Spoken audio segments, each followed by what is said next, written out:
All right, welcome back to the channel. It's your boy CP. We are talking all things Mets baseball, especially in spring training, as opening day is just around the corner on March 27th. But it is March 18th as I make this video and as I release this video out on YouTube, which signifies the very first day of the MLB regular season, as we saw some regular season action between the Dodgers and the Cubs earlier this morning, all the way in Japan as that game was being played, with the Dodgers beating the Cubs in that game. Having baseball back is so refreshing. It is the best time of the year. And the only thing that beats that is October and early November baseball if the New York Mets are there. But before we can talk about playoff and potentially World Series baseball, David Stearns and Carlos Mendoza are continuing to evaluate this roster, which is exactly what I'm here to break down. We'll get into some pitching and we'll get into some of the positional player battles.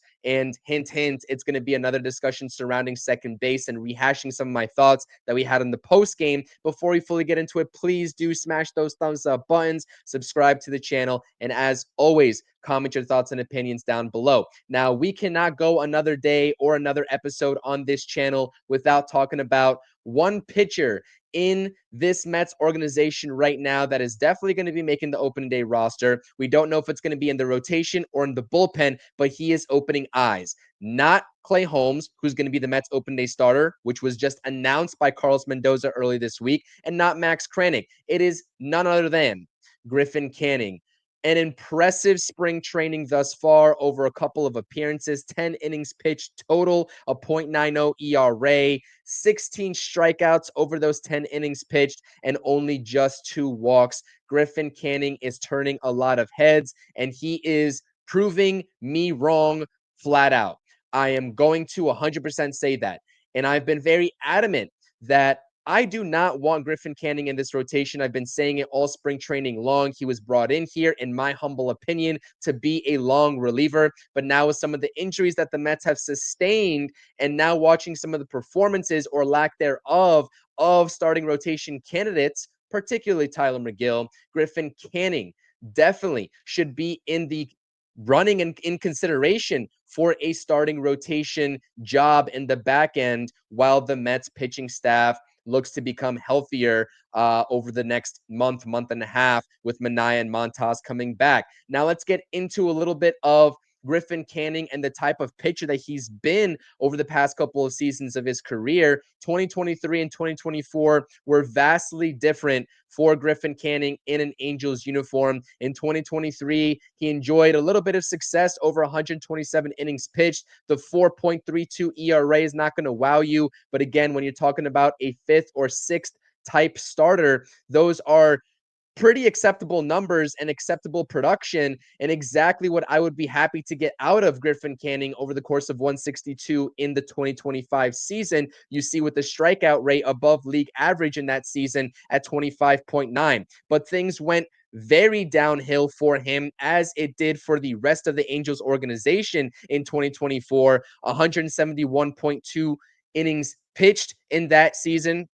Last season, with a 5.19 ERA and the strikeout rate drastically dipping to 17.6, and the walk rate also in that season going up by about 1.5 percentage points, which contributed to the increase in that whip total, the walks and hits per innings pitched going up from 1.24 to 1.40. And I think that, when Griffin Canning was signed by the New York Mets, if you all do forget, he was traded from the Angels to the Atlanta Braves in a deal that sent Jorge Soler over to the Angels organization in exchange for Griffin Canning. And not too long after that, in the offseason, Griffin Canning was non-tendered by the Braves, in which the Mets and David Stearns gave him a 1-year deal, a major league deal, despite those numbers in 2024, worth $4.25 million. And at that point, with the major league deal that was given, everybody should have known that he was going to make this roster one way or another, regardless of how his spring training went.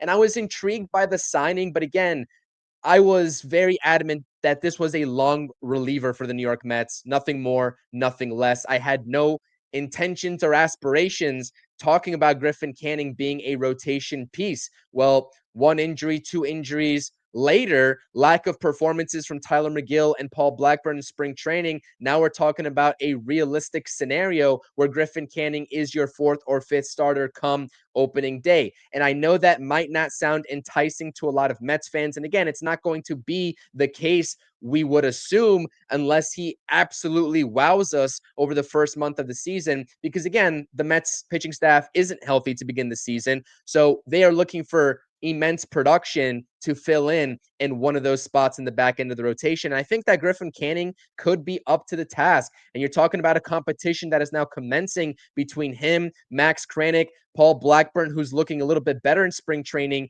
as he goes through each and every start from here until opening day, and also Tyler McGill. We're going to have to talk about this revolving, four-player race for those last two spots. But Griffin Canning, if you all don't know, he regularly possesses about 5 pitches, and that's what he's thrown over the past 2 seasons to produce these kind of statistics.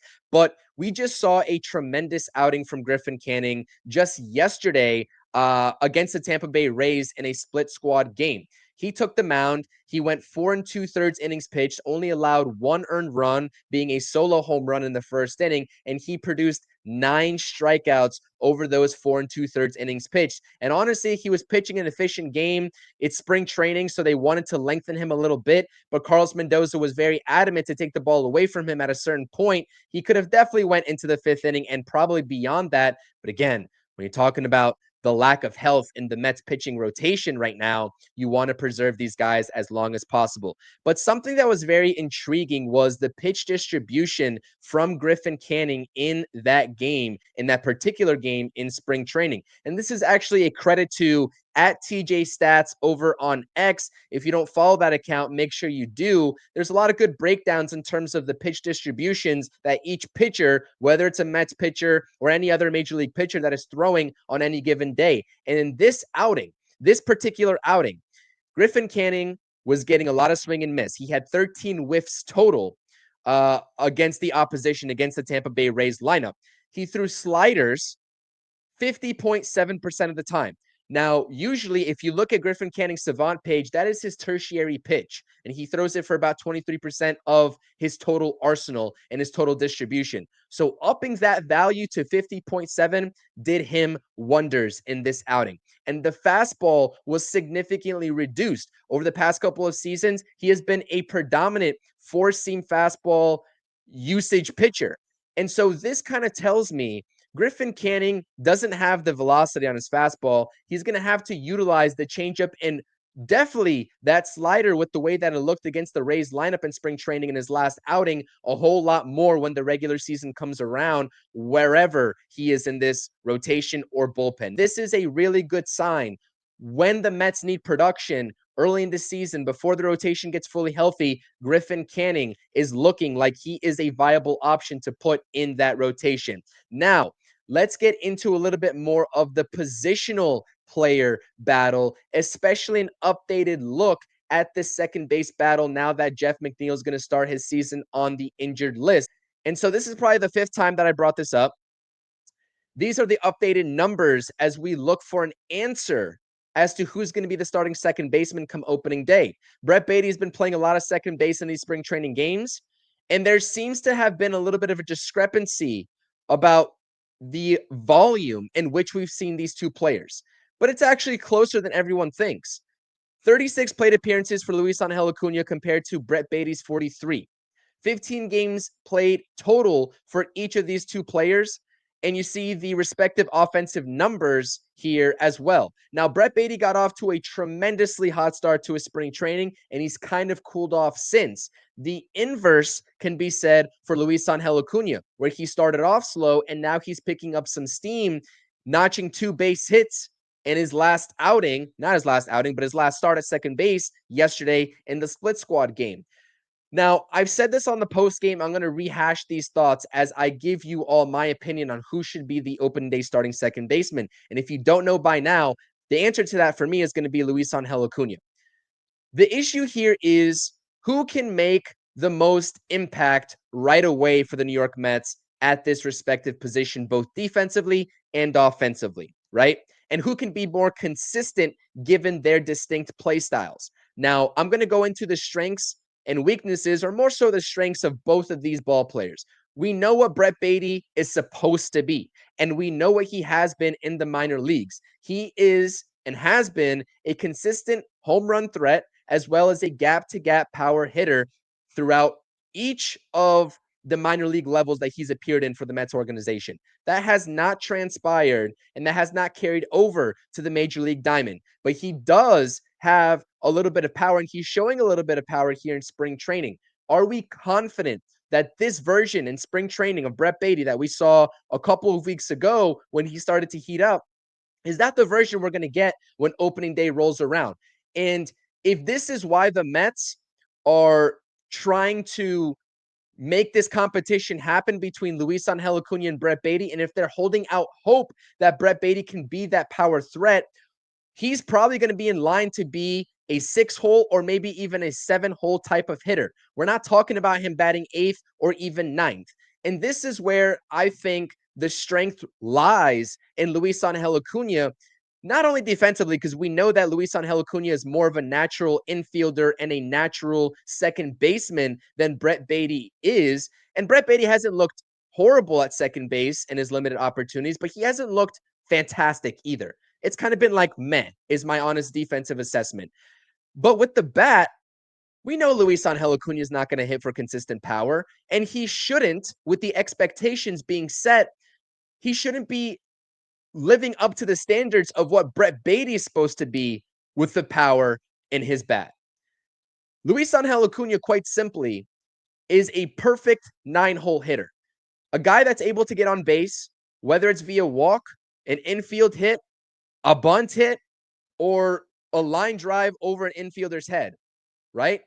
That's the type of ball player that I think Luisangel Acuna is and can be for the New York Mets immediately. Now, I'm not trying to limit Luisangel Acuna and say that he can't hit for power, because we saw last year in the 14-game sample size that he could, right? With the OPS numbers, a couple of extra base hits, 3 home runs. The power's there. I just don't know if we're going to get that consistently. But as a 9-hole hitter, he doesn't need to hit for that power. All he needs to do is just get on base however he can and utilize his speed on the diamond. And that's where Luisangel Acuna can be the biggest consistent asset to the New York Mets. And I think that would do and pay the Mets dividends a lot more so than Brett Baty and holding out hope that he's going to be some sort of power hitter that he hasn't been in his 150, 160 game sample size so far in his career. Now, again, I don't want to diminish Brett Baty because I do think that he is going to be a good major leaguer. Do I have my doubts that it's going to be in the Mets organization? Yes. This is his last opportunity. And this is the reason why he's getting these chances at second base now that Jeff McNeil's out of the equation. The Mets really want to make this work with Brett Baty. Or maybe, perhaps, they want to build up his trade value so that by the time the deadline comes, they can utilize him to get more pitching help. However you shake it, Brett Baty's going to get his opportunities, which is why the latest reports are stating that these two ball players, Luisangel Acuna and Brett Baty, will probably be platooning, which makes logical sense. But if you had to ask me, and if you did ask me, who I think is going to be the more consistent contributor with what the Mets need defensively and offensively, for the simple purpose of the play style of Luisangel Acuna and him not needing to have that power to make an immediate contribution to the lineup, just needing to get on base, and that's that. I think that he is going to be the perfect blend of a 9-hole hitter while providing the Mets good defense in this platoon type role. Now, when Jeff McNeil comes back, I have no doubt in my mind that Jeff McNeil is going to be the starting second baseman, whether you agree with it or whether you don't agree with it. I think that's what the Mets are going to do. Simply, I don't think that I would agree with it if either of these two guys were playing at a good level. I would have Jeff McNeil on the bench, but I don't think that's going to happen. And in that scenario, given the desperation of the New York Mets right now trying to build up Brett Baty and see what he's got in this last-ditch attempt, I would think that Brett Baty moves over to one of the bench spots and Luisangel Acuna probably is the odd man out and goes back down to AAA. But you never know. These things are just way too early to tell, as we haven't had regular season action just yet. So this is a situation where I'm continuously monitoring who can be the best and most consistent. And that's really the key word, the most consistent asset to the New York Mets in terms of lineup construction, in terms of defense, in terms of getting on base, etc. And who can do it at the most consistent clip. I think Luisangel Acuna is set up for success, more so to be consistent than Brett Baty. Let me know what you guys think. And as always, please do smash on those thumbs up and subscribe buttons if you enjoy these nuanced conversations surrounding these intriguing roster battles for the New York Mets. Again, 9 days away from opening day. Can't wait for regular season Mets baseball. It's your boy CP. This has been the True Mets Talk podcast. I'm out. Peace.